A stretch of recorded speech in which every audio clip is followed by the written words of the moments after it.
Тіл жанашырлары ерекше оқу құралын шығарды. Бүгін қазақ тілі тілдарын кітабының тұсауы кесілді. Оқулық тыңдаушыға арналған құрал жұмыс дәптері әдістемелік нұсқау бөлімдерінен тұрады. Жаңа инновациялық тәсілдің басты ерекшелігі эмоционалдық психологиялық кедергілерден оңай және тез өтуге бағытталған. Сондай-ақ тіл білімі саласына қатысты 15 грамматикалық құрылымға жүйеленген.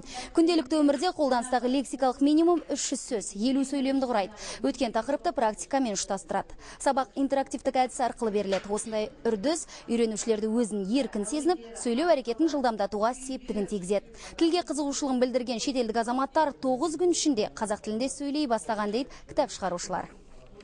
Ең біріншіден жаңағы эмоционалдық психологиялық кедергіден өту үшін біз қазақ ұлттық әуендерін музыкасымен бастаймыз сабақты. Сосын екінші ерекшелігі интерактивтік әдіс тәсілдер, яғни тыңдаушы үйренуші қарым-қатынас жасау арқылы жаңағы тілді тез және жылдам меңгереді.